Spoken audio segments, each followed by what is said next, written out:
Okay guys, this is I guess part 2, my entry video for the herbs. So there are 3 herbs that Bushcraft is going to be sending them out. He's the main collaborator, and I had learned about it from Krista at Almost a Green Acre. So thank you, Krista, for having it on your channel, because that's how all of us learn, right? We learn by watching other YouTube channels. So I learned a little something today. And these seeds are sent out to you, and they're free, and they're sent out to anybody who has a channel like this and wants to collaborate on it.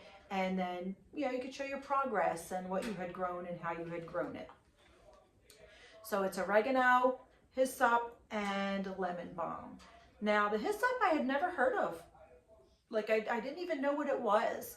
So I actually had to Google it, and it says it's in the mint family. So I do grow mint. I have like a peppermint, but I would love to try more mints. Now, what I use for my mint is, I have it right here. I had freeze-dried this, but you can freeze-dry, dehydrate, and I did it also with my lavender. And I freeze-dried it, and then I ground it up, so I made it this really fine powder. And then I use it for multiple things. So now I do save some leaves separate to put into teas, or if I'm going to cook, or integrate it in something. This though, I make a tooth powder, like a toothpaste, but it's a powder.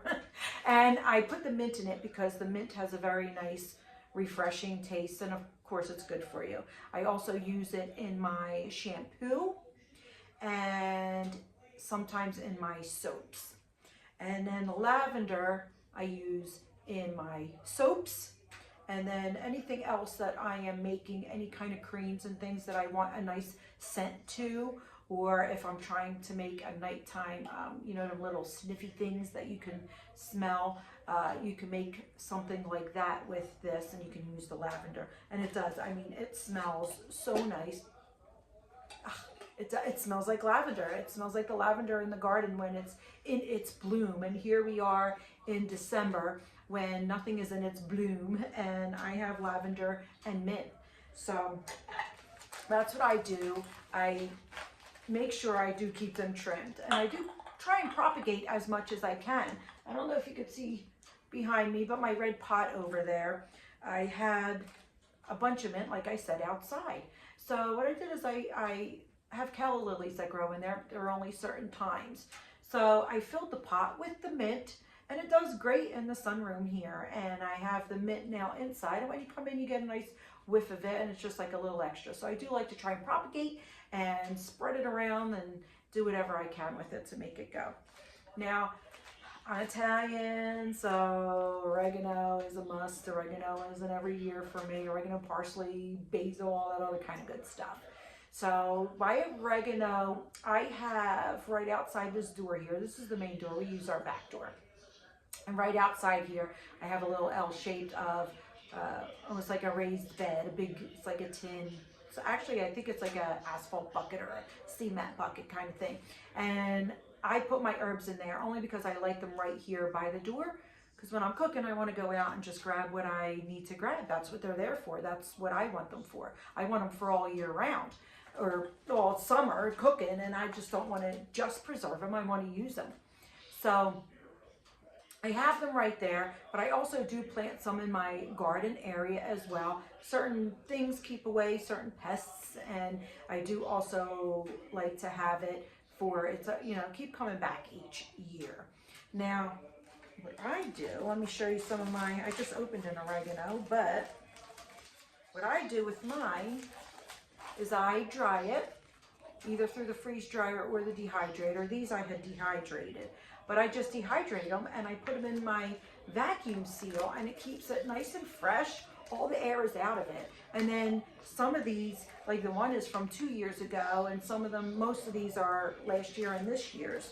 But I have all this stuff here, and then when I need an herb, when I run out in my cabinet, all I have to do is open this, and I do it like this because it's enough to fill, one of them little containers, like a little shaky container. And then I have all different herbs sealed up and ready to go for whenever I need them. Now I do keep some in like a mason jar or a container that I know that I'm going to use first. These are more for long-term storage because I did get a lot. I did get a great harvest, so I was able to store a lot and still keep some in like a jar or a container that I could keep into my cabinet. And as far as the lemon balm, I have lemon balm. I have it in my like flower garden. I have a huge flower garden. It goes all around my house and along the side. It's pretty big. And the lemon balm is like outrageous. It just multiplies and multiplies and multiplies, and it'll keep getting big if you don't trim it. So I do like to trim it. As I see little bits, like they just pop up all over. They were popped up in my driveway before we had our driveway fixed. And it had all these like little lemon balm circles all over. So I like to dig them up and then I just move them somewhere else. So in my garden currently, I believe I think I have 4 lemon balms. So I was like one here, and then I circled my flag post with them. And just because, well, it does have a nice scent to it. I use it for a few things. So I do dry out the leaves and I will make a little tea with it. Now I don't drink hot tea, but I only drink really water and coffee, and that's it. But I like to put some of the lemon balm into my water, and it gives it like a, you know, just like a bit of a lemony taste, like as if you were adding a lemon to your water. But I don't always have lemons on hand, so it's nice to have the lemon balm, and then I can either I'll steep it in and then put it in a refrigerator, or sometimes I'll just take a chunk of leaves and just kind of throw it in the water.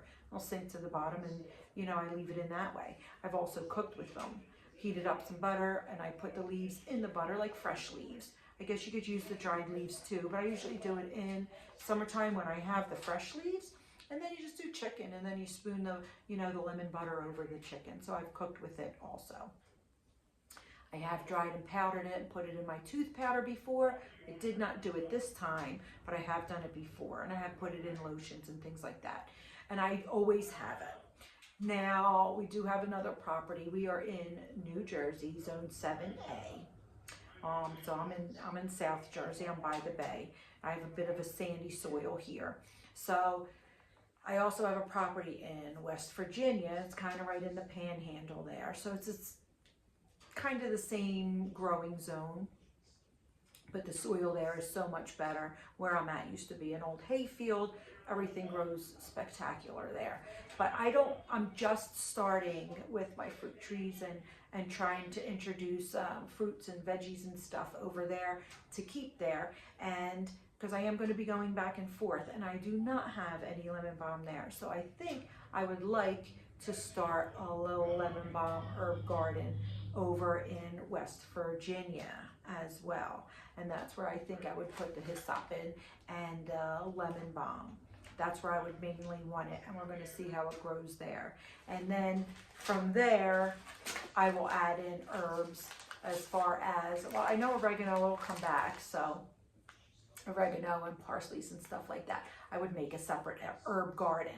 But the things like the lemon balm, I mean, I also like them because they're decorative, honestly. Like, I know they have a lot of medicinal purposes and things that you can do with them, and like I said, even food you could cook with both the mint type and the lemon balm type. So I like them both, but I also like them because they're ornamental and they look pretty and they smell pretty, and it's just like a nice green, always green bush.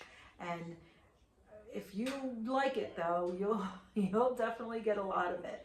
So thank you to everybody who had set this up. This was a great collaboration, and I love the fact of seeds, because who doesn't want to grow their own stuff? Who doesn't want to be self-sufficient? I want to be able to have something all the time, and I want to be able to produce it on my own and not go to the store. That's my whole MO, is let's not go to the store. Let's do everything that we can do on our own. Fruits and things like that, you eat it when it's in season. You don't go to the store and get it. So whatever you can get and you can preserve, that you could even maybe eat out of the season, but from your own garden and from your own fruit trees and from your own herb garden. Herbs are pretty important. I know I like to cook. I herb everything in. And I don't measure nothing. Just pour it all in. That's how I like to do it. So I appreciate the seeds. And I hope you guys out there in YouTube land follow me. And you'll be able to see what we do with these seeds from starting them, planting them, and harvesting them. Okay? I'll see you on the next adventure.